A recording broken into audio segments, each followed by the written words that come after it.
કચ્છ જિલ્લાના વાગડ પંથકમાં છેલ્લા કેટલાક સમયથી લૂંટારૂ દુલ્હનોનો ત્રાસ અનેક ગણો વધી ગયો છે, જેના કારણે સામાજિક રીતે પ્રતિષ્ઠિત અને સુખી સંપન્ન પરિવારો મુશ્કેલીમાં મુકાઈ રહ્યા છે.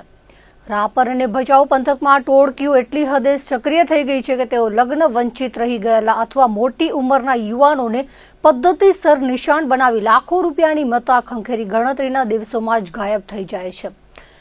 તાજેતરમાં જ ભચાઉ તાલુકાના આમરડી ગામના એક યુવાન સાથે થયેલી લાખોની છેતરપિંડીનો મામલો સામે આવતા સમગ્ર પંથકમાં ખળભળાટ મચી ગયો છે અને આ મામલે પોલીસ ફરિયાદ નોંધાતા તપાસનો ધમધમાટ તેજ થયો છે. આ કેસની વિગતવાર વાત કરવામાં આવે તો ભચાઉ તાલુકાના આમરડી ગામે કરિયાણાની દુકાન ચલાવતા ભરત લુહારે પોતાના પુત્ર મનીષના લગ્ન માટે યોગ્ય કન્યાની શોધખોળ હાથ ધરી હતી.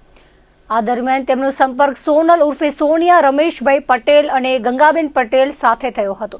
આ કથિત કન્યા પક્ષે લગ્ન માટેની પૂર્વ શરત તરીકે 2 લાખ રૂપિયાની માંગણી કરી હતી, જેની સામે ફરિયાદી પક્ષે સહમતિ દર્શાવી હતી.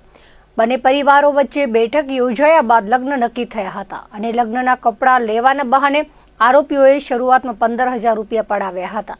લગ્નની વિધિ પૂર્ણ થયા બાદ ફરિયાદીએ બાકીના 1,85,000 રૂપિયા રોકડા ચૂકવી આપ્યા હતા, પરંતુ આ ખુશી લાંબો સમય ટકી ન હતી.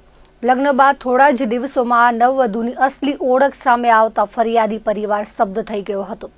તપાસ દરમિયાન માલુમ પડ્યું હતું કે આરોપી સોનલ ઉર્ફે સોનિયાએ અગાઉ પણ ચોપડવા ગામના મહેશ મોહનભાઈ પરમાર સાથે નિશાબેન કરણભાઈ કાલિયાનું ખોટું નામ અને બનાવટી આધાર કાર્ડ રજૂ કરી લગ્નનો કરાર કર્યો હતો અને ત્યાંથી પણ 2,10,000 રૂપિયા જેટલી રકમ ખંખેરી લીધી હતી.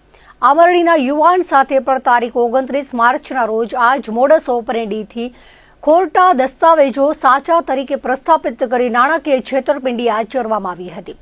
હાલ આ મામલે ભચાઉ પોલીસ મથકે ગુનાહિત કાવતરું રચવા માટે છેતરપિંડી આચરવા બદલ ગુનો નોંધી આરોપીઓને ઝડપી પાડવા ચક્રો ગતિમાન કર્યા છે.